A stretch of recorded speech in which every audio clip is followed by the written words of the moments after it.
Hello, America. Dave Hodges here, host of the Common Sense Show. We are the show that's freeing America one enslaved mind at a time. Thank you so much for joining us. Well, we're going to get back into the issue with CIA confiscating files. Now, they're trying to convolute the whole issue by saying, well, this has been going on for some time. And the bottom line is the process of declassification and custody of documents to the superior officer in charge of all intelligence agencies has been violated.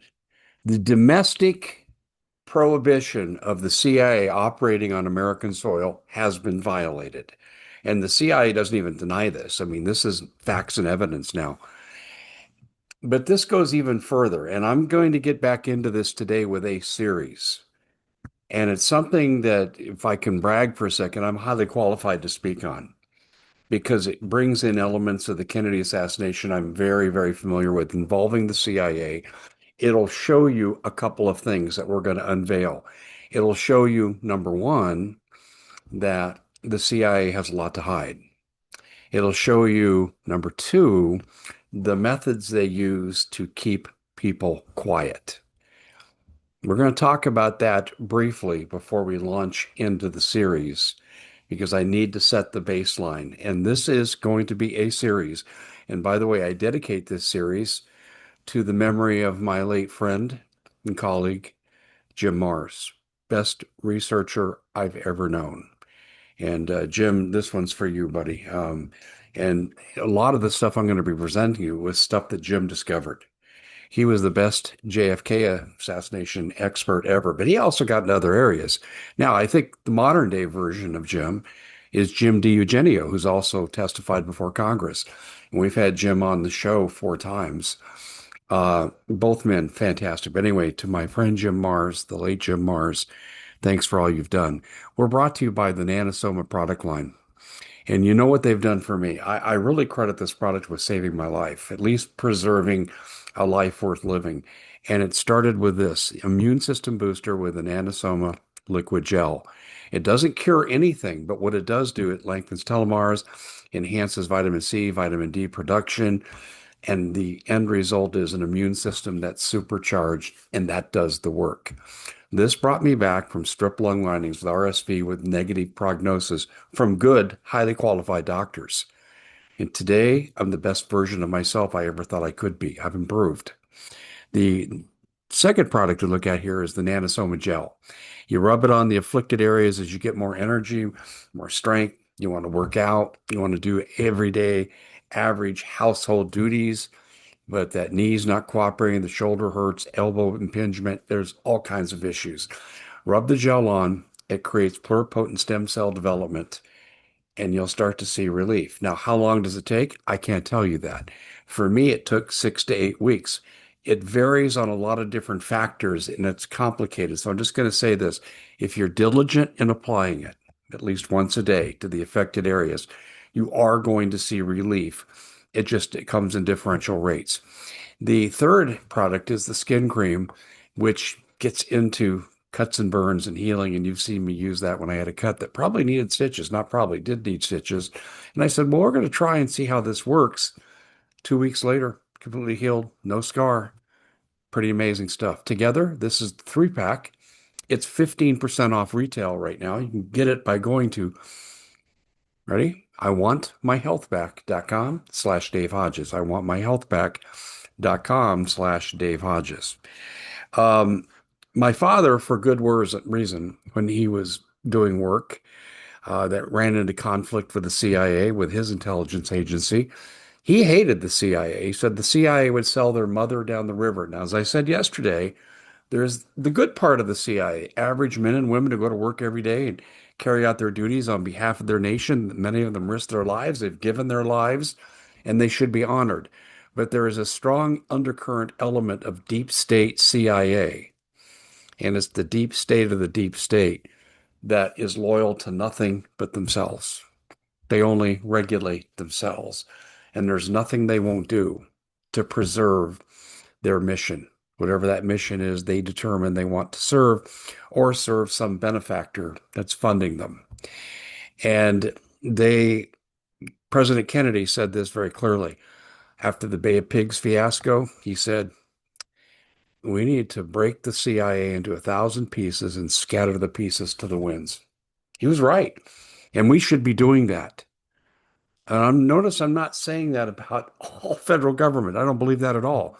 I do believe the FBI has serious flaws, elements like the CIA, but I think it could be subject to reform, but they're still compromised, the Charlie Kirk case notwithstanding. So, what we're going to look at here very quickly is this is I believe that we have key people who are compromised right now in terms of their safety. I think one of them is Donald Trump. I think there's no question that Donald Trump's life is in jeopardy. And I think it may go to explain a lot of the aberrant behavior we're seeing from this president who really is dedicated to improving the lives of everyday Americans. And he has shown that over and over and over.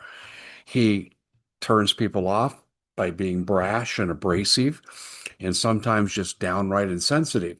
I don't disagree with those criticisms, but he has shown over and over loyalty to the American people until recently by engaging in a war that's wrecking our country and our economy.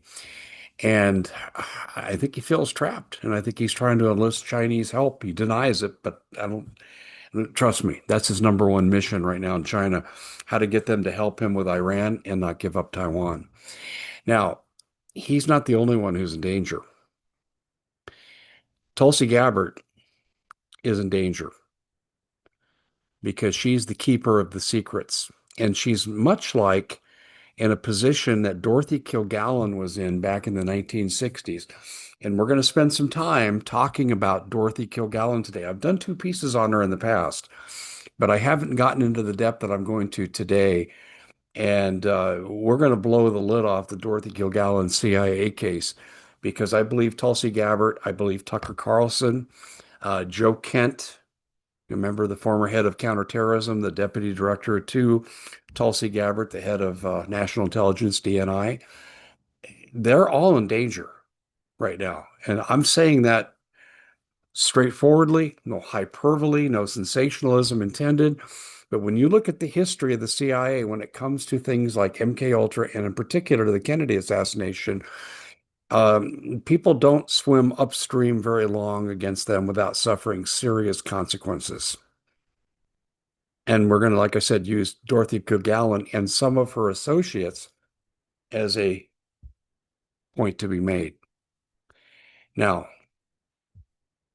are we going to get into stuff that's national security? Not that I know of. Are we going to get into the things that are going to raise alarm bells? Absolutely. And I'm not trying to be controversial. I'm trying to be factual. No sensationalism here. But the CIA is in full support of this war with Iran. And they would not hesitate to sacrifice your kids with boots on the ground by having a draft. And this is my main reason for opposing them. TPUSA is a partner in this, as you evidenced by the reversal of their policies that Charlie said, no war with Iran, Mr. President. Please don't do that. And he's on the record. And what has Erica Kirk done in the absence of her husband? A 180 from what that organization used to be. This is why I oppose them, because they pose a clear and present danger to the health and welfare of every young American that could get drafted, sent to war, come home in a body bag. And this is a huge issue in our time right now. And we need to finally step in and stop the CIA from breaking the law. And I really do favor the John Kennedy approach. We need to have international intelligence. I don't disagree with that. But it doesn't need to be aligned with the Mossad, doesn't need to be aligned with Scotland Yard. It needs to be a sovereign entity loyal to the United States and go on its mandate not to operate domestically, like killing people that disagree and expose their wrongdoings. And this is what we're going to cover as we go through today. And they're going to say, holy cow, you're really going to, yes, we really are. Dorothy Kilgallen certainly was no perfect person. No one is. But she was, in my humble opinion, the best journalist who made one fatal mistake. but I think she's the best journalist in the history of America. I don't mean female journalist. A lot of people call her the best female journalist ever. She made Barbara Walters possible. Okay, fine. Barbara Walters was a great journalist, no question, but she was no Dorothy Kilgallen. And people say, well, Walter Cronkite, Dave. Yeah, Walter Cronkite was great. We have a school dedicated to journalism at Arizona State University named after him for good reason. But he pales in comparison to the following and the skill of Dorothy Kilgallen. She was to journalism what Charlie Kirk was to friendly debate with college students for the purpose of self-reflection. There'll never be another Charlie Kirk, in my humble opinion, and there'll never be another Dorothy Kilgallen. And we're going to go through and we're going to look at the CIA and to some degree the FBI through the eyes of Dorothy Kilgallen with her actions in ultimately her fatal mistake. And this is, I think you'll see very quickly when we go through this series why I am really elucidating the idea that Tucker, Tulsi, Joe Kent are all at risk right now. They're at risk if they can't be discredited and marginalized. There could be worse things out there for them. And Dorothy Kilgallen went through the marginalization, and then ultimately she paid the ultimate price. This is a fascinating story. It would make one heck of a movie. And I think my friend, the late Jim Mars, would be very proud that we're going to take this on because it's timely to understand what's going on today. And I want you to hear me and hear me clearly in this statement. The CIA doesn't control everything nefarious and evil that's happening to the United States and within the United States, but they are the major player in those endeavors, and they need to be held accountable. And that's where I'm going to leave this particular part. When we come back with the next segment in this, we'll get into who Dorothy Kilgallen was, what she was about, and what she embarked on. And then we'll proceed from there. And a lot of you are going to sit back and go, holy cow, Dave, we had no idea. And I know a lot of people don't. And we're going to be putting Jack Ruby, the guy who killed Lee Harvey Oswald, the alleged assassin of John Kennedy. We're also going to look at uh, the autopsy that's the biggest joke ever with JFK through Dorothy Kilgallen's eyes, and also Jim Marrs' purposeful investigation that confirms what we know Dorothy Kilgallen knew. I mean, we're going to blow the lid off the whole thing today, and we're going to do it factually, not emotionally. And I think you're going to really get a history lesson that every American needs to hear. Now, we're not being shared anymore. People are being unsubscribed. They can't resubscribe. Not sure why, but help us out by sharing this far and wide. We need to bring awareness to this nation. I'll tell you what, too, I think we're helping Donald Trump if you share this story. Because I see signs of severe stress. He's shown some aberrant behavior that's uncharacteristic for him. And when I look at this case through the eyes we're going to look at it through, I can see things with Donald Trump that concern me and things that I think are largely beyond his control. And we're going to expose those here today. Make sure you check out our TV show, thecommonsenseshow.tv. Sign up for our newsletter at the website, upper right-hand corner. Put in your email, and you'll get everything we do in the previous 24 hours. We had a glitch yesterday, didn't go out. We'll make up for that today. Everything will be out. Thanks for joining us. We'll see you back in the next segment.